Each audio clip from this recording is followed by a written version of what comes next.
મિત્રો, જો માનો પ્રેમ દિલમાં જીવન છે તો ચેનલને સબસ્ક્રાઇબ કરી દો. મારી જેઠાણી મારા સસરા અને મારા અવર સાથે સંબંધ રાખતી હતી. તે એક સાથે બે પુરુષો સાથે પોતાનો સંબંધ રાખતી હતી. મારી આ સ્ટોરી જાણીને તમારા પણ પગ નીચેથી જમીન સરખી જશે. મારા લગ્ન હજી 2 અઠવાડિયા જ થયા હતા. રાતે જ્યારે મને તરસ લાગી ત્યારે મેં જોયું કે જગમાં પાણી ન હતું. એટલે હું જેઠાણીના ઓરડા માંગથી ચીસોની અવાજો આવી રહી હતી. મને આશ્ચર્ય થયું, કારણ કે મારા જેઠ પણ એ સમયે ઘરે ન હતા. પણ એવું લાગતું હતું કે ઓરડા માંગ જેઠાણી એકલી ન હતી. જે અવાજો આવી રહ્યા હતા તે કંઈક અલગ જ સંકેત આપી રહ્યા હતા. કેમ કે ઓરડામાંથી એક પુરુષનો અવાજ આવી રહ્યો હતો. મારા માટે તે વિચિત્ર હતું અને મેં શાંતપણે દરવાજો ખોલવાનો પ્રયત્ન કર્યો. પણ હું આશ્ચર્યચકિત થઈ ગઈ, કારણ કે દરવાજો ખુલ્લો હતો. અંદરથી લોક લાગે ખોલ્યો. અને જે દ્રશ્ય જોયું તેને જોઈને મારા પગ નીચેથી જમીન ખસી ગઈ. મારા હાથ માંગથી પાણીનો નીચેથી જમીન ખસી ગઈ, કારણ કે મેં જોયું કે મારી જેઠાણી મારા સસરા અને પાછળથી મારા દેવર સાથે તે એક સાથે બે પુરુષો સાથે પોતાનો સંબંધ પૂરો કરી રહી હતી. જેઠાણી જે કરી રહી હતી તે તો ચોંકાવનાર રૂમ હતું, પણ સાથે જ મારા સસરા અને દેવર પણ તેમાં સામેલ હતા. હું ઝડપથી મારા ઓરડામાં પહોંચી ગઈ અને અંદરથી દરવાજો બંધ કરી દીધો. મારા ધબકારા પણ ઝડપથી થઈ ગયા. હવે મને વધુ તરસ લાગી. હું ઉતાવળ માંગ પલંગ પર બેસી ગઈ અને પાણીનું આખો જગ મારા મોઢામાં એકસાથે ઠલવી દીધો. એટલી ગભરામણ હતી કે ઘણું પાણી મારી ઉપર છટાઈ ગયું. જે દ્રશ્ય મેં જોયું મારી આંખોને હજુ પણ વિશ્વાસ ન હતો. જેઠાણી જેઠને છેતરતી હતી, અને માત્ર તે જેઠને નહીં પણ તેમના સસરા અને દેવર બંને પણ જેઠની ગેરમોજૂદગીમાં તેની સાથે આ બધું કરી રહ્યા હતા. મારા લગ્ન જીવનને હજી થોડા દિવસ જ થયા હતા અને મેં આ ઘરમાં આવું શું જોઈ લીધું. મારા પતિ પણ મારા સાથે નથી. હવે હું શું કરું અને કોને આ બધું કહું? મારી સાસુ બીમારીના કારણે ઓરડામાંથી વધુ બહાર આવતી નહીં. તેને તો ખબર પણ નહોતી કે તેનો પતિ તેની પાછળ શું કરી રહ્યો હતો. આ બધું જોઈને મને મારી વીતેલા દિવસોની યાદ આવી, જ્યારે આ લોકો એક સંબંધીના માધ્યમથી મારા ઘરના લોકો સાથે મળ્યા હતા. ત્યાં મારા સસરા મને ખૂબ જ પસંદ કરી ગયા હતા. થોડા દિવસમાં મારા પિતા આતુષોષ વિશે જાણ્યા પછી પિતાને એ વાર ગમ્યો અને લગ્ન માટે રાજી થઈ ગયા. મારા પતિને 3 ભાઈઓ હતા. મોટા ભા વિજય, પછી આતુ તો જે મારા પતિ છે, અને નાનો ભાઈ અમન પરિવારમાં જેઠ વિજય અને તેની પત્ની શાલિની, અને મારા સાસુ સસરા પણ હતા. મારી અને મારા દેવરની લગ્ન એક જ દિવસે રાખવાની શરત મારા સસરાએ મૂકી. પિતાને આ શરત સાથે સમસ્યા ન હતી ને અમે બંને વહુઓ એક સાથે આ ઘરમાં આવી ગયા. પણ હમણાં મને સમજાતું નથી કે હવે હું શરૂ થયા ને થોડા જ દિવસો થયા હતા. હું આ વિચારતી રહી કે મારો દેવર એટલો મોટો ધોકેબાજ હશે. એ મારી દેવરાની ખૂબ જ સીધી સાદી હતી. અને હજુ સુધી હું મારી જેઠાણીને પણ બહુ જ માનતી હતી. કારણ કે આ 2 અઠવાડિયામાં મેં જોયું હતું કે મારી જેઠાણી બહુ ઓછી બોલતી હતી. મારા સસરા જે કહે એ ચૂપચાપ તેના હુકમ મુજબ જ કરતી હતી. પણ મને ખબર નહોતી કે સીધા દેખાતા છુપાયેલી હશે. જે એક નપ્પરની ધોકેબાજ હતી. મારી સાસુ બીમાર રહેતી હોવાથી કદાચ આ લોકો એ વાતનો ફાયદો ઉઠાવી રહ્યા હતા કે કદાચ મારી સાસુ પણ આ બધામાં સામેલ હતી. એ હું જાણતી નથી. મને મારા પતિ આશુતોષની ખૂબ યાદ આવવા લાગી. વિચારવા લાગી કે જો તેઓ વહીમ હોત તો હું તરત તેમના ભાઈ, પિતા અને ભાભીના ગંદા ચહેરાઓનો પર્દોફાશ કરી નાખત. પણ કારણ કે તેઓ વહીમ નહોતા એટલે મને હવે રાહ જોવી પડશે કે તેઓ પાછા આવે અને હું તેમને આ બધી હકીકત કહી શકું. પરંતુ તરત જ મને લાગ્યું કે મારા પાસે કોઈ પુરાવો પણ તો નથી જેનાથી હું આ વાત મારા પતિને સાબિત કરી શકું. કોઈ પણ પુત્ર પોતાના પિતાને કે કોઈ પણ ભાઈ પોતાના ભાઈ વિશે આવી ગંદી વાત સ્વીકારી શકે નહીં. હજી મારા લગ્ન જીવનને બહુ સમય પણ થયો નહોતો હતો અને હું તો હજુ મારા પતિ પર સંપૂર્ણ વિશ્વાસ પણ કરી શકી ન હતી કે તેઓ મારી વાત માને. જો મારા પતિએ મારી વાત પર વિશ્વાસ ના કર્યો અને હું તેમને કોઈ પુરાવો આપી શકી નહીં તો હું એક મોટો ખોટો આરોપ લગાવનારી બની જઈશ અને મારા લગ્ન જીવનને પણ ખતમ કરી. તો એ જ ઈચ્છશે કે મારા પતિ તરત જ મને તલાક આપી દે. કારણ કે જ્યારે તેમને ખબર પડશે કે હું આ આખી હકીકત જાણી ગઈ છું ત્યારે તેઓ ઈચ્છશે કે હું આ ઘરમાં વધુ સમય ના રહું, જેથી તેઓ મજા માણતા રહી શકે. હું વિચારવા લાગી કે આ સમયે મને શાંત રહેવું જોઈએ, કારણ કે મારા માટે તે વધુ સારું રહેશે. પહેલાં મને પુરાવા એકઠા કરવા પડશે અને પછી જ હું કોઈ પગલું ભરી શકીશ. હું મારા મનને શાંત કરીને સૂઈ ગઈ. આગલી સવારે જ્યારે હું ઉઠી મને રાતની આખી ઘટના યાદ આવી અને મારું શરીર ધ્રુજવા લાગ્યું. પણ મેં આ બધી બાબતો પર ધ્યાન ન આપી અને વિચાર્યું કે મારા નવા લગ્ન જીવનને સારી રીતે આગળ વધારવાનો પ્રયત્ન કરવો જોઈએ. હું તરત જ તાજી થઈને રસોડામાં નાસ્તો બનાવવા ગઈ. જેમ હું રસોડામાં પહોંચ મેં જોયું કે મારી જેઠાણી પહેલેથી જ નાસ્તો બનાવવાની તૈયારી કરી ચૂકી હતી. તેને મને જોઈને એક મીઠી સ્મિત આપી અને કહ્યું, હું ઈઠી ગઈ વંદના, સારું થયું કે તું આવી ગઈ, હું તને જ ઉઠાવવા જઈ રહી હતી. આવું કર, તું બધા માટે જ્યુસ બનાવી દે, હું બધા માટે આખો નાસ્તો તૈયાર કરી દઈશ. મને લાગ્યું કે ઘણું વધારે મારે નાસ્તો બનાવવાનો છે, તેથી મેં કહ્યું હું આપણા દેવામાં મદદ કરી દેશે. પણ મારી જેઠાણી તરત બોલી, અરે રહેવા દે, શા માટે બિચારીને પરેશાન કરવી જોઈએ, તે જાગીને આવી જાય તો સારું નહીં, તો હું એકલી જ આખો નાસ્તો બનાવી દઈશ, મને તો આ બધાની આદત છે. તમે બંને આવવા પહેલાં આખું કામ હું એકલી જ કરતી હતી, હવે તમે લોકો વહી આવ્યા છો એટલે મને થોડો આરામ તો થયો. હું આ વાત સાંભળીને કંગી બોલી નહીં અને શાંતિથી જ્યુસ બનાવવા લાગી. પણ મારા મનમાં એક જ વિચારો આવતા હતા, આ સ્ત્રી કેટલી મોટી ચાલાક છે. રાતિયાનું એકદમ અલગ સ્વરૂપ હોય છે અને સવારે તો આ એકદમ સજ્જન બની જાય છે. વાતો તો એવી કરે છે કે જાણે મધ ટપકાવી રહી હોય, પણ કોઈને ખબર નથી કે રાતે આનો ખરેખર કયો રૂપ બહાર આવે છે. પણ હું એક જ વાત સમજી ગઈ, જે કંઈ પણ થઈ રહ્યું છે તેમાં માત્ર મારી જેઠાણી જ દોષી નથી. મારા સસરા અને દેવર પણ સમાન રીતે આ પાપમાં સામેલ છે. પણ હકીકત એ પણ હતી, મારી જેઠાણી મારા સાથે અને મારી દેવર સાથે ખૂબ જ સારું વર્તન કરતી હતી. ઘરનું મોટા ભાગનું કામ તે પોતે જ કરી લેતી અને અમને કદી એ થાક લગાવવા ન દેતી. હું ઘણીવાર વિચારતી, તો પછી તે આવું શા માટે વિચારે છે કે જો તે આટલી સારી છે, કેમ તો નથી કે તેના પતિમાં કની ખામી છે જેના કારણે તે પોતાની જરૂરિયાતોને પૂરી ન કરી શકે. પણ પછી હું ફરી વિચારવા લાગી, જો પતિ તેની જરૂરિયાતો પૂરી કરી ન શકે તો શું તેનો અર્થ એ થાય કે તું પોતાનું સસરા અને દેવર સાથે આ બધું સંબંધ રાખે? મારે તો સમજ ન હોતું પડતું. અંતે મારી જેઠાણી વિશે સારી રાય બનાવવી જોઈએ કે કારણ કે મેં એ ત્રણેય લોકોને એક સાથે એ રીતે જોઈ લીધા હતા. એટલે હવે જ્યારે પણ મારી જેઠાણી મારા સસરા અથવા દેવર માટે નાચતો કે ભોજન પીરસતી તો મારું આખું ધ્યાન તેમના તરફ જ રહેતું.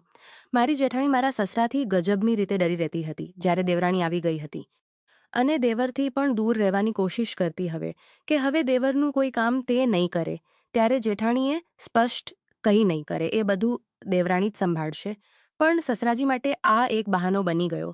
એટલે મારું કામ તો તારે જ, સાસુ તો બીમાર રહે છે, આ કારણે જેઠાણીને મજબૂરીથી સસરાનું કામ કરવું પડતું હતું. હું નિરીક્ષણ કરતી હતી કે જ્યારે પણ જેઠાણી મારા સસરા માટે કોણ કરતી તો તેના ચહેરા પરથી તેની મારા સસરા માટે કની. પણ તો પછી જો તે એટલી મજબૂર છે તો પછી તે મારા સસરા સાથે આ બધું શા માટે કરે છે? હવે તે મારા સસરા સાથે આ બધું શા માટે કરે છે? હવે થોડા દિવસ પછી મારા પતિ પણ પાછા આવી ગયા હતા, પણ મને તેઓને કહેવાની હિંમત નહોતી. મારું મન વારંવાર કહેતું હતું કે મારા પાસે કોઈ પુરાવો નથી અને જો આશુતોષે મારી વાત પર વિશ્વાસ ન કર્યો તો મારું શું થશે? જો તેને મને છોડી દીધી તો મારા માંગ બાપ પણ મને જદોષ આપશે. મને બીજાના મામલામાં માથું નાખવાની જરૂર શું હતી? કેવું ન થાય કે હું મારું આખું લગ્ન જીવન બરબાદ કરી બેસું જ્યારે આ લોકો શાંતિથી તેમનું કામ ચાલુ રાખશે. મારા પતિ અને જે ઘણીવાર કામને કારણે શહેરની બહાર જતા, એટલે હું ઘણીવાર એકલી રહેતી અને મારી જેઠાણી પર આ વાતનો તે સરળ ફાયદો ઉઠાવતી. થોડા દિવસો પછી એક રાત પુરસવાડામાં પાણી લેવા ગઈ તો મારા ઓરડા માંગથી ફરી એક વાર શંકાસ્પદ અવાજો સંભળાવવામાં મળ્યા. એ અવાજવાળા શંકાસ્પદ અવાજો સાંભળતા જ મારા અંદર ગુસ્સાનો જ્વાળામુખી ફાટી નીકળ્યો. કારણ કે મને કદી આવી દગાબાજી સહન થતી એવું હતું કે હું કદી એ ખોટી વસ્તુને બરદાશત કરતી નહોતી. મારી મન હંમેશા સમજાવતી કે બીજાના મામલામાં પડીશ નહીં અને જે થઈ રહ્યું છે તેને ને થવા દો. પણ હું મારા સ્વભાવને કારણે કોઈ પણ ખોટી બાબત જોઈને ચૂપ રહી શકતી નહોતી. આ કારણ તે વખતે પણ હું સહન કરી શકી નહીં અને મારા પગ ફરી એકવાર જેઠાણીના ઓરડાની તરફ આગળ વધવા લાગ્યા. જ્યારે મેં ધીમેથી દરવાજો ખોલ્યો તો ત્યાં એ જ દ્રશ્ય હતું જે હું પહેલ એકવાર જોઈ ચૂકી હતી. મારાથી આ સહન ન થયું અને હું સીધી જ જેઠાણીના ઓરડા તરફ દોડવા લાગી જેથી તેને તેના પતિનું ખરું ચહેરો બતાવી શકું. જ્યારે હું દેવરણીના ઓરડા પાસે પહોંચી ત્યારે મને ત્યાંથી અચાનક જ તેની ચીસોનો અવાજ સાંભળવા મળ્યો. એ સાંભળતા જ હું તરત જ તેના દરવાજા પાસે રોકાઈ ગઈ. મારું મન વિચારવા લાગ્યું કે આખરે આ શું થયું? શું એનો અર્થ એ છે કે મારી દેવરાણી પણ આખી રાત જાગી રહી છે? તો શું તેને એ વાતની દેવરાણી પણ આખી રાત ક્યાં ગયો છે? હવે તો મારું મન અનેક પ્રશ્નોથી ભરાઈ ગયું. વિચારવા લાગી, શું એનો અર્થ એ છે કે મારી દેવરાણી પણ આ બધું જાણે છે? જાણે અતિથિને ખબર નથી પડતી કે તે ઊંઘીરો પતિ મધ્યરાત્રિએ ક્યાં જાય છે અને શું કરે છે? હું વિચારવા લાગી કે જો તેને આ બધું ખબર છે અને છતાં પણ તે તેના પતિને રોકતી નથી તો તે પણ કેવી સ્ત્રી છે? આ વિચારતા જ મારું મન તિરસ્કારથી ભરાઈ ગયું. મારે હવે કશું સમજાતું નહોતું કે આ લોકોએ આખરે આ શું રખડપટ્ટી શરૂ કરી છે. આ બધાએ તો સંબંધોની સીમાઓ તોડી નાખી હતી. હવે તો મને મારી જેઠાણીની સાથે સાથે મારી દેવરાણીથી પણ ધૂણ થવા લાગી હતી. વિચારવા લાગી કે જો તે બધું પોતાના ઈચ્છાએથી કરી રહી છે તો હવે તેને કની કહેવાય કોઈ અર્થ નથી. તેથી હું પાછી મારી ઓરડાની તરફ વળવા લાગી.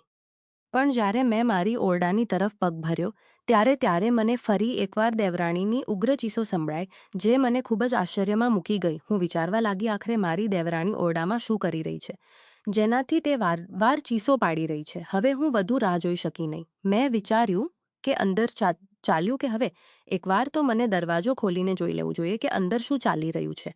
પણ જ્યારે મેં દરવાજો ખોલવાનો પ્રયત્ન કર્યો ત્યારે તે અંદરથી બંધ હતો. હવે મને અંદર શું ચાલી રહ્યું છે મારાથી વધુ રાહ જોવાતું નહોતું અને હું મારી દેવરાણીના ઓરડામાં જોઈ શકાય એવી કોઈ રીત શોધવા લાગી. ત્યારે મને તેની ઓરડાની એક બારી થોડી ખુલ્લી દેખાય. જ્યારે હું બારી પાસે પહોંચી અને અંદર જોયું તો મારી પગ નીચેથી જમીન સરકી ગઈ ન હતી. મારા જેઠ વિજય મારી દેવરાણી સાથે જે કામ કરી રહ્યા હતા અને તે પણ એટલી વિક્રૂર હતું કે જે શબ્દોમાં વર્ણવું પણ શક્ય નથી. મારી દેવરાણી આ ક્ષણે અસે દુઃખમાંગ હતી, પણ મારા જેઠને એ વાતની કોઈ પણ ચિંતા ન હતી. તેમને તો ફક્ત પોતાની ઈચ્છા પૂરી કરવાથી જ અર્થ હતો.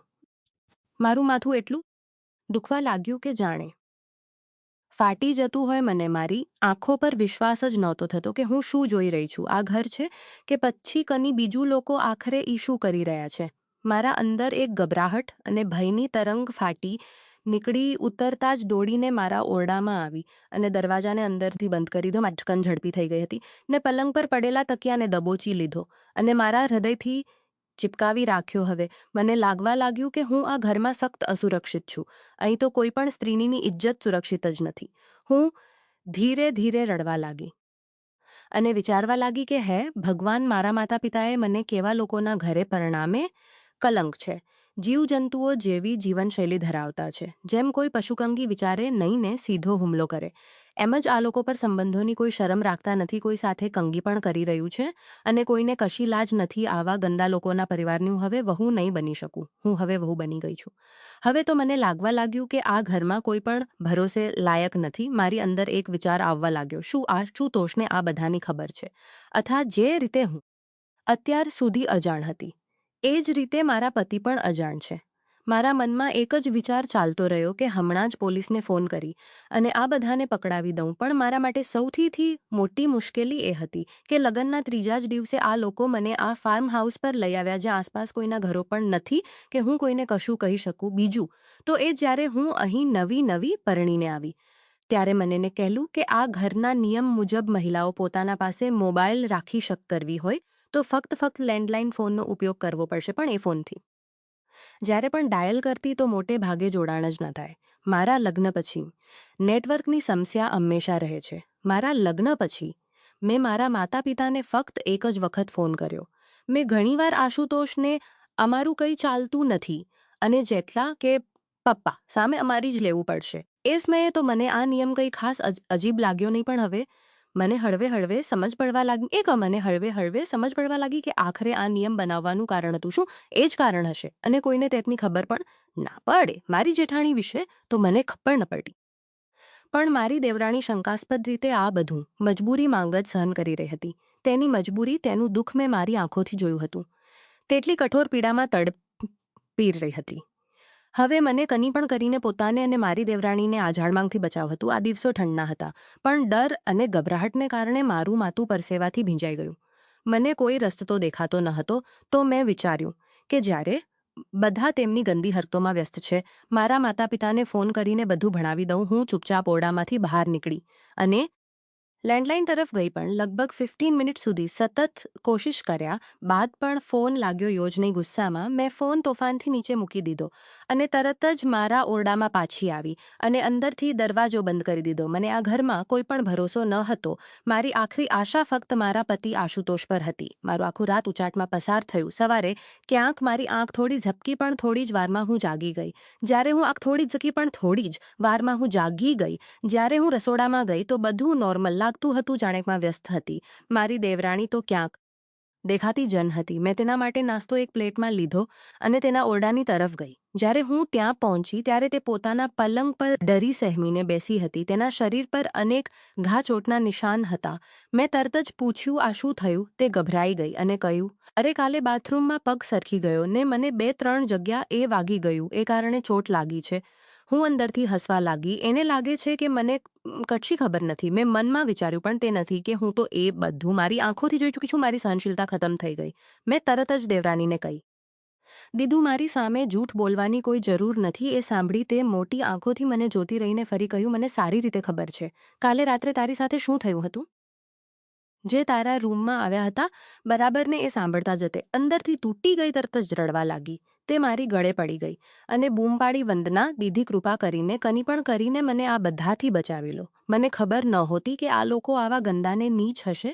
મેં તેને થોડું શાંત થવાનું કહ્યું અને ખાતરી આપી, તમે ચિંતા ન કરો, હું આ લોકોને એટલા સહેલાઈથી છોડવાની નથી. પછી તે મને પૂછવા લાગી, શું આમાંથી કોઈએ તમારા સાથે પણ કંઈ કર્યું છે? તો મેં એને કહ્યું, જો મારા સાથે કોઈએ પણ ખોટું કર્યું હોત તો હું એને જીવતો છોડ્યો હોત નહીં, પણ હજુ સુધી મારા સાથે એવું કંઈ થયું નથી. કદાચ માટે કે મારા પતિ આ બધા સામેલ નથી. તારો પતિ આ બધામાં સામેલ છે અને એ જ કારણ છે તેને જીજીને તારી સાથે આ બધું કરવાની મંજૂરી આપી છે. પછી મેં પૂછ્યું, પણ તું જીજીને તારા ઓરડામાં આવવા દીધા જ કેમ? તું તારા બચાવ માટે કોશિશ કેમ નથી કરતી?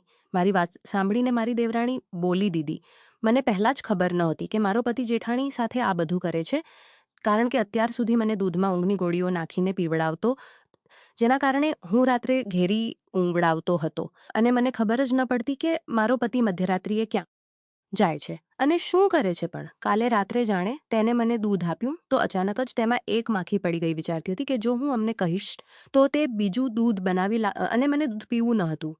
પણ એ દિવસમાં મને થોડી બીક પણ લાગી અને મને દૂધ પીવું ન હતું, એટલે મેં ચૂપચાપ એ દૂધ ફેંકી દીધું અને સૂઈ ગઈ. મધ્યરાત્રે મારી આંખ ખુલી અને મને હળવી અવાજ સંભળાય. જ્યારે મેં ઊંધેથી જોયું તો મેં જોયું કે અમન ઓરડામાંથી બહાર જઈ રહ્યો હતો. હું થોડા સમય સુધી પલંગમાં જ પડી રહી, વિચારીને કે કદાચ તે રસોડામાં પાણી પછી પણ તે પાછો ન આવ્યો. એટલે મેં વિચાર્યું કે ચાલ હું જઈને જોઉં કે તે ક્યાં ગયો છે. જ્યારે હું રસોડામાં ગઈ તો તે ત્યાં ન હતો. એ જોઈને હું થોડી આશ્ચર્યચકિત થઈ ગઈ. પછી મને લાગ્યું કે કદાચ તે ડ્રોઈંગ રૂમમાં હશે. જ્યારે હું ત્યાં ગઈ મેં જોયું કે જે ત્યાં સૂઈ રહ્યા હતા. આ જોઈને હું ખૂબ જ આશ્ચર્યચકિત થઈ ગઈ કે તેઓ પોતાના ઓરડાના બદલે અહિંસા માટે સૂઈ રહ્યા છે. મને કશું જ સમજાતું ન હતું કે આ બધું શું ચાલી રહ્યું છે. હું વિચારતી હતી કે અને જેઠાણી વચ્ચે કોઈ ઝઘડો થયો છે જેનાથી તેઓ ગુસ્સામાં અહીં સૂઈ ગયા છે. આ બધા વિચારો માંગ મગન થઈને હું મારા ઓરડાની તરફ વળવા લાગી. પણ એટલા માંગ જ જેઠાણીના ઓરડા માંગથી અજાણ્યું સંભળાયું. હું ધીમે ધીમે ત્યાં ગઈ અને જ્યારે દરવાજો ખોલ્યો ત્યારે જે મેં જોયું તે જોઈને મારું આખું શરીર કંપી ગયું. મારા હૃદયની ધડકન તેજ થઈ ગઈ. એકસાથે ઘણા પ્રશ્નો મારા મગજમાં દોડવા લાગ્યા. ગુસ્સામાં હું સીધા અમન પાસે પહોંચી અને તેને મારી આખી તાકાતથી એક પછી એક ગુસ્સામાં મારી દીધા. જ્યારે મેં પૂછ્યું, તું મારા પીઠ પાછળ મને કઈ રીતે ધોકો આપી શકે? તો તે શરમના બદલે હસવા લાગ્યો અને કહ્યું, મારી જે ઈચ્છા થશે તે હું કરીશ. અને હવે સારું જ થયું કે તું બધું જાણી ગઈ, કેમ કે હવે મને અને મારા ભાઈને વધુ રાહ ન જોવી પડે. પછી તે મારા પપ્પાએ મને કહ્યું હતું કે તું નવી પરણીને આવી છે તો તને ઓછામાં ઓછું 1 મહિનો આરામ આપવો જોઈએ, પછી જ તારી પર સંપૂર્ણ રીતે હક જમાવવો જોઈએ. પણ જો તને આ બધું પહેલેથી જ ખબર પડી ગયું છે તો હવે સમય આવી ગયો છે કે તું મારા ભાઈ અને પપ્પાને ખુશ કરે. અમના મોઢેથી આ વાત સાંભળીને મારી પર તો જાણે વીજળી પડી ગઈ. મેં અમને કહ્યું, તને શરમ નથી આવતી? હું તારી પત્ની છું અને તું મારા સન્માનની રક્ષા કરવાનું વચન આપ્યો હતો. તું મારા સાથે એવું કેવી રીતે કરી શકે? ત્યારે અમન થપકારતા બોલ્યો, આ બધું ફાલતુ વાતો મારી સામે ન કર. તું મારી પત્ની છે અને તારે એ જ કરવું પડશે જે હું કહીશ નહીં તો તારા માટે પરિસ્થિતિ ઘણી ખરાબ થઈ જશે. આ બોલતા જ અમને તરત જ મારા બંને હાથ એક કપડાથી બાંધી દીધા. ફક્ત 5 મિનિટ બાદ જ જેના ચહેરા પર એક ગંદી સ્મિત સાથે તેઓ ઓરડામાં આવી ગયા. ત્યારબાદ જે કંઈ થયું તે તો તું પહેલેથી જ જોઈ ચૂકી છે. મેં તેમના આગળ હાથ જોડ્યા અને કહ્યું, તમે મારા મોટા ભાઈ જેવા છો. પણ તેમની ઉપર આનો કોઈ અસર થયો નહીં. હું મારી ઇજ્જતની ભીખ માંગતી રહી, પણ તેમને મારા પર દુઃખ અને પીડા અંગે કોઈ જફામ ન હતી. દેવરાણીએ એ જ કહ્યું. તે સાંભળીને મારું લોહી ઉકળવા લાગ્યું. મેં ગુસ્સે ભરાઈને કહ્યું, હું આ લોકોને છોડવાની નથી. પણ જેઠાણી પણ મને એટલો ગુસ્સો આવ્યો કે એ પણ એક સ્ત્રી છે છતાં આ બધામાં સામેલ છે અને રડી પડી. તે બોલી, દીદી, ભલે તમે જે પણ કરો પણ તમને અને મને આ દુઃખ પરિસ્થિતિમાંથી બહાર કાઢો મેં તેને કહ્યું, તને ચિંતા કરવાની જરૂર નથી. આશુતોષ ઘરે પરત આવવાના છે. એકવાર તે આવે પછી હું આ બધાને યોગ્ય પાઠ ભણાવીશ અને જેલમાં મોકલી દઈશ. સાંજે જ્યારે આશુતોષ પરત ફર્યા ત્યારે મેં તરત જ તેમને સમગ્ર વાત કહી. મારી વાત સાંભળીને આશુતોષની આંખો ગુસ્સાથી લાલ થઈ ગઈ. શરૂઆતમાં તે મારી વાત પર વિશ્વાસ ન કર્યો. તેથી મેં તેમને સીધું જ મારી દેવરાણી પાસે લઈ ગઈ અને કહ્યું કે જો તને મારી વાત પર વિશ્વાસ નથી તો આને જ પૂછો. આના પર તો બધી બીતી છે, તો એ કેમ ખોટું બોલશે? મારી દેવરાણી રડી રડીને આશુતોષને બધું કહી ગઈ. તે સાંભળીને આશુતોષનો ગુસ્સો ખૂબ ઉકળી ગયો. તેને તાત્કાલિક મારા સાથે આવ, હું આ લોકોને છોડવાનો નથી. તેમને મારું પણ હાથ પકડી લીધું અને અમે ત્રણેય તરત જ ડાઇનિંગ રૂમમાં પહોંચી ગયા. આશુતોષે ઊંચા અવાજે ચીસો પાડી અને મારા સસરા જેઠ અને દેવરને બહાર બોલાવ્યા. આશુતોષનો કરક અને ભયંકર અવાજ સાંભળીને ત્રણેય લોકો ગભરાઈ ગયા અને દોડીને આવ્યા. સસરા બોલ્યા, આશુતોષ, શું થયું? તું પાગલની જેમ કેમ ચીસો પાડી રહ્યો છે? આશુતોષે ગુસ્સો ભરાઈને કહ્યું, આ ઘરમાં શું ચાલી રહ્યું છે? તમે લોકો આટલી મોટી ભૂલ કેવી રીતે કરી શકો? આ સાંભળીને ત્રણેય લોકો હેરાન થઈને અમારી તરફ જોવા લાગ્યા. ત્યારે આશુતોષે કહ્યું, વંદનાએ તમારું આ દોષિત વર્તન જોઈ લીધું છે અને તેણે આ દોષિત વર્તન જોઈ લીધું છે. આ સાંભળીને મારા સસરા જેઠ અને દેવર આશ્ચર્યથી મારી તરફ જોવા લાગ્યા. મેં તરત જ કહ્યું, હા મેન, મારી આંખો તમારી હરકત જોઈ છે. હવે મારી આંખોથી તમારી ગંદી હરકત જોઈ છે. હવે હું તમારા કૃત્ય માટે સજા ભોગવશો અને જેલ જશો. મારો દેવર તરત જ આશુતોષના પગમાં પડીને બોલવા લાગ્યો, ભાઈ મને માફ કરો, મને આ બધું ખબર જ નહોતું.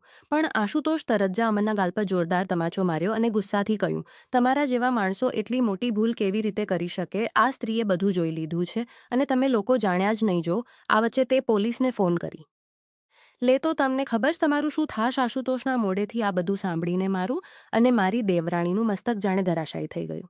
મેં તરત ચીસ પાડીને આશુતોષને પૂછ્યું, તમે? આશુતોષે પલટીને મારા ગાલ પર એક તમાચો મારી દીધો અને ગુસ્સાથી કહ્યું કે સ્ત્રીઓના માથા પર ચડાવી ન જોઈએ. તેઓ ફક્ત પગની ચંપલ જ હોય છે. આથી મારી સામે અવાજ ઊંચો ન કર. મારી દેવરાણી તરત જ બોલી, ભૈયા તમે આ શું કરી રહ્યા છો? આશુતોષે તેનો હાથ ઉપાડીને ચીસ્યો, તમે પણ તમારું મોં બંધ રાખો ને તો તને પણ એક તમાચો પડશે. તેમણે તરત જ અમન તરફ મોં ફેરવીને કહ્યું, તારી આ પત્ની હવે તારા કાબુમાં રહી નથી. તેને પણ વંદના અને બધું કહી દીધું. હિંમત કેવી રીતે થઈ કે એ બંને વચ્ચે આટલી બધી વાતો થઈ ગઈ અને તું જાણ્યો પણ નહીં. આશુતોષે ફરી મારી તરફ હાથ ઉઠાવ્યો, પણ એ વખતે મારી જેઠાણી વચ્ચે આવીને મને પાછળથી ખેંચી લીધી. તે આશુતોષના આગળ હાથ જોડીને બોલી, કૃપા કરીને આ બંનેને માફ કરી દો. આ બંને ઘરના નિયમો અને પરંપરા વિશે તે જાણતી નથી, એટલા માટે તેનાથી આ ભૂલ થઈ ગઈ છે. પણ હવે આગળથી એવું કંઈ નહીં થાય. હું તેમને સખ્ત સમજાવી દઈશ. જો મને પહેલાં જ ખબર હોત કે આ બધું જાણવા પામી છે તો હું પહેલેથી જ બધું સમજાવી દે, પણ મને ખબર ન હતી. એટલે હવે હું તમારા આગળ હાથ જોડું છું. કૃપા કરીને તેમને માફ કરી દો. હું તો આંખ ફાડી આ બધું જોઈ રહી હતી. મને તો કશું જ સમજાતું નહોતું કે આખરે અહીં સાચું કોણ છે અને ખોટું કોણ છે. અત્યાર સુધી મારા પતિને સાચું માનતી હતી, પણ હકીકતમાં તે પણ આ બધામાં સામેલ હતો. જેઠાણી જેને હું ખોટી માનતી હતી, તે આજે મેં રક્ષા માટે અમારી સામે ભય બની ઊભી રહી હતી. તેમને તરત જ મારું અને મારી દેવરાણીનું હાથ પકડી લીધું અને અમને તેમના ઓરડામાં લઈ ગઈ. દરવાજો જો અંદરથી બંધ કરી દીધો. મારી દેવરાણી સતત રડી રહી હતી અને હું જાણે કોઈ આઘાતમાં હતી. મેં આશ્ચર્યથી પૂછ્યું, તેમની આંખોમાં આંસુ આવી ગયા. તે બોલી, વંદના શું કહેવા માંગો છો? તેમની આંખોમાં આંસુ આવી ગયા. તે બોલી, વંદના વહુ બનીને આવી હતી. લગ્નને લઈને મેં ઘણી મીઠી કલ્પનાઓ કરી હતી, પણ થોડા જ મહિનાઓ માંગ એ બધું તૂટી પડ્યું. પહેલાં હું પણ આ બધી બાબતોનો વિરુદ્ધ લડી, પણ પછી જ્યારે મન કરું વિરુદ્ધ લડી, પણ પછી જ્યારે મારું શોષ હદથી વધી ગયું. મારું દુર્ભાગ્ય એ હતું કે હું આ બધું છોડીને ક્યાંને જઈ પણ શકતી નહોતી. મારા માતા પિતા તો મારા બાળપણ માંગ જ મોતને ભેટી ગયા હતા. મારા ભાઈ ભાભી મને બળજબરીપૂર્વક પોતાના ઘરમાં રાખી હતી.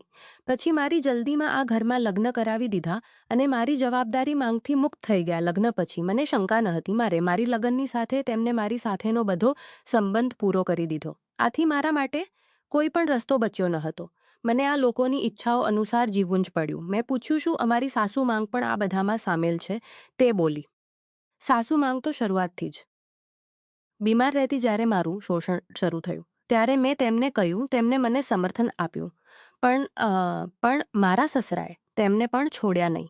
તેમને મનેરિક અને માનસિક રીતે અશક્ત બનાવી કર્યું કે જેને તેમની શારીરિક અને માનસિક રીતે અશક્ત બનાવી દીધા. ત્યારે આ લોકો મારા પર વધુ ત્રાસ કરવા લાગતા આ જોઈને સાસુમાં તણાવમાં થોડા સમય પછી તેમણે આ બધા તણાવમાં ચાલી ગઈ, થોડો બંધ કરી દીધું. તેઓ મોટાભાગે મૌન રહેવા લાગી. અખરે આ બધાને મારી તકદીર માની લીધી અને જે કની ચાલતું હતું તે જ ચાલવા દીધું. તમે પણ જોયું જ હશે કે આપની સાસુમાં મોટે ભાગે તેના ઓરડામાં જ રહે છે અને કોઈ સાથે વાત કરતી એમને પણ આ બધાનો ઘણો આઘાત પહોંચ્યો છે, જેના કારણે આજે તેમની આવી હાલત થઈ ગઈ છે. પણ આ બધાને તો કોઈ ફરક જ પડતો નથી. જેમ તેમનો બાપ હતો તેમ જ એ બધા બની ગયા છે. એમની કહું છું, એમની અંદરથી લાગણી, માનવતા બધું જ મરી ચૂક્યું છે. આથી હું એ જ કહું છું કે આપની સામે મેં તેમની આજના માની લેવા સિવાય બીજો કોઈ વિકલ્પ નથી. અહીંયા આ લોકો પાસેથી બચીને નીકળવું લગભગ અસંભવ છે, કેમ કે આપણે ના તો કોઈને ફોન કરી છે જે આપની મદદ કરી શકે. હું બોલી પણ હું આ બધું સહન કરવાની નથી. પછી ભલે જે કની થાય. અમે હજી આ બધું ચર્ચા કરી રહ્યા હતા ત્યાં જ એકદમ જોરથી દરવાજા પર ધપાધપ થવા લાગી. એ મારા પતિની જે ધપાધપ હતી તે જોડ જેઠાણીનું નામ લઈને ચીસો પાડતો હતો. મારી જેઠાણી તરત જ દોડી અને દરવાજો ખોલી દીધો. આશુતોષે ગુસ્સાથી કહ્યું, ખાવાનું બનાવવાનું ટાઈમ થઈ ગયું છે એટલે આ સભા છોડીને તરત જ રસોડામાં જાઓ.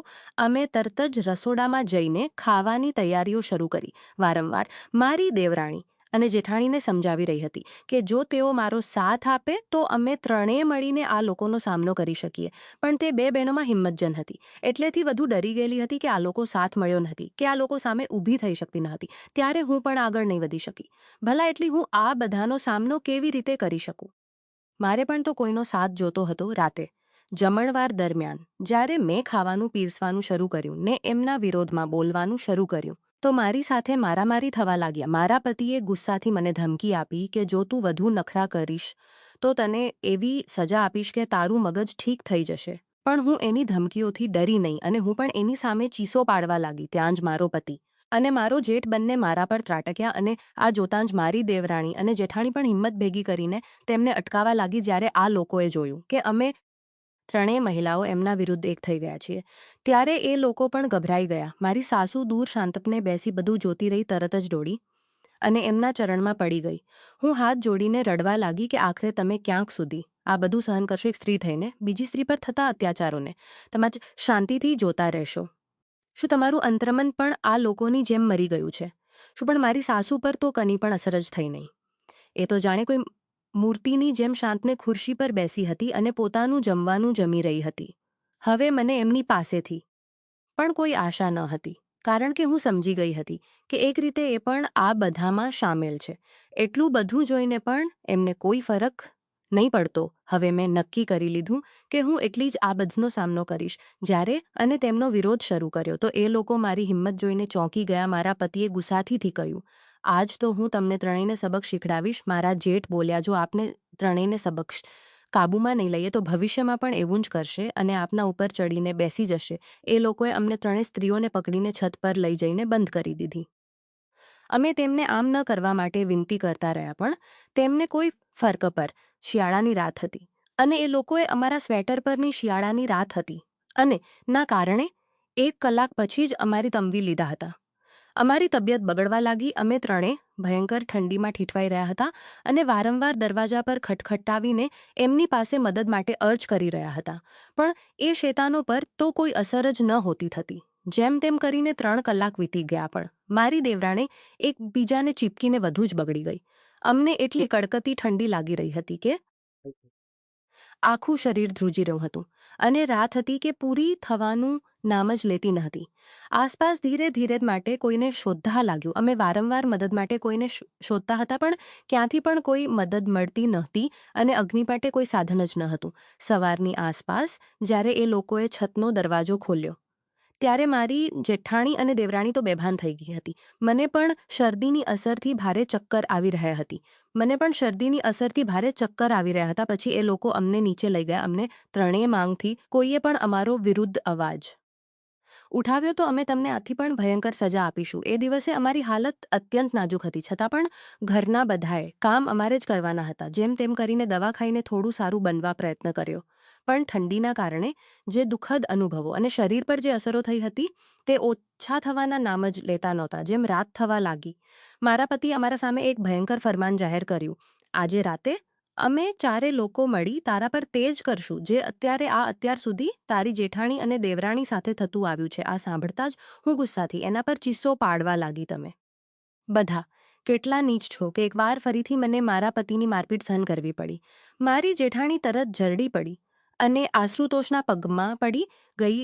તેની હાલત બહુ ખરાબ છે. કૃપા કરીને તેની સાથે આમ ન કરો. ઓછામાં ઓછા થોડા દિવસની મુદ્દત દો.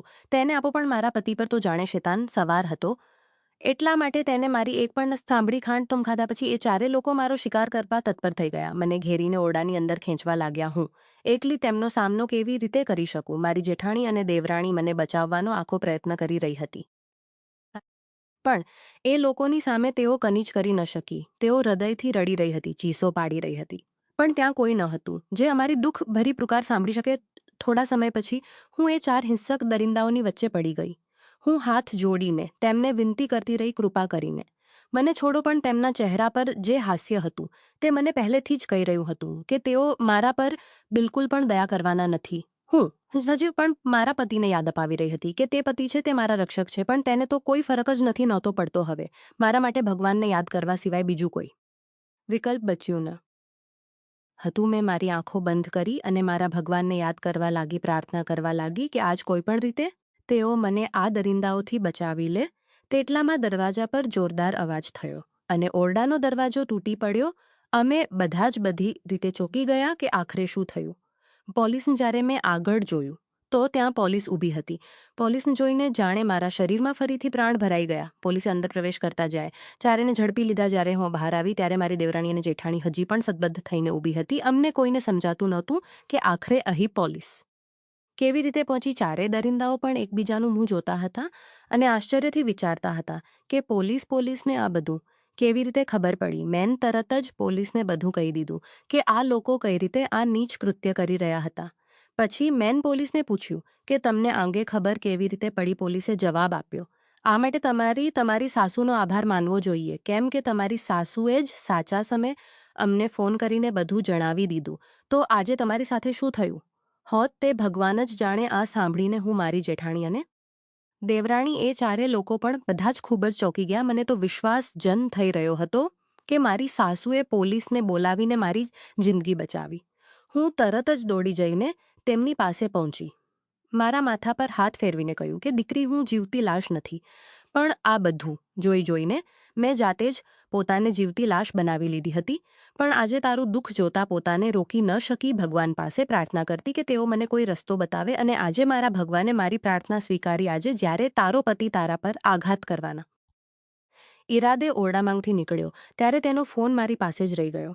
જ્યારે મેં જોયું તો તરત જમેન પોલીસને ફોન કરીને બધું જણાવી દીધું. વર્ષો સુધી હું મારી મોટી વહુ સાથે આ બધું થાય ત્યાં સુધી દોષી રહી, પણ મને કદી એવી તક ન મળી કે તેની જિંદગી બચાવી શકું.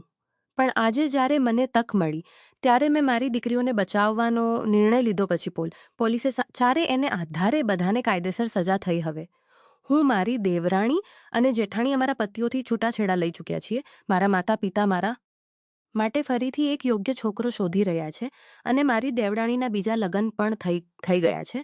અને તે મારી સાસુને એકલી છોડી જવા માંગતી નથી. એ બંને મારી સાસુને એકલી છોડી જવા માંગતી નથી. અને મારી દેવડાની પણ તેમની મુલાકાત લેવા જતા રહીએ છીએ. અને મારી દેવડાની પણ તેમની મુલાકાત લેવા જતા રહીએ છીએ. મેં મારા પપ્પાને કહ્યું કે આ વખતે જ્યારે તમે મારા માટે કોઈ સંબંધ જુઓ, જો પહેલી વખત તમે સાવધાની રાખી હોત, જ્યારે તમે સાવધાની રાખી હોત તો આજે જે કંઈ મારી સાથે થયું તેનો હોત આ દુનિયામાં કેવા પ્રકારના લોકોને કુટુંબ હોય છે એનો ખ્યાલ પણ ન આવી શકે. તેથી સાવધાની રાખવી જરૂરી છે. મિત્રો, લગ્નનો નિર્ણય ખૂબ જ સમજી વિચારીને લેવો જોઈએ, કેમ કે આ આખી જિંદગી માટેનો નિર્ણય હોય છે. શરૂઆતમાં બધું જ સરસ લાગશે, પણ વાસ્તવમાં લોકો કેવા છે આપણે કોઈ સાથે સંબંધ પછી જ ખબર પડે. આપણે કોઈ સાથે સંબંધ જોડતા પહેલા પછી જ પહેલા તેમની યોગ્ય તપાસ પરખ કરવી ખૂબ જ જરૂરી. મિત્રો, તમે મારી આ વાર્તા વિશે વિચારો છો? સારી લાગી હોય તો અમારી ચેનલને લાઈક કરો અને અમારી ચેનલને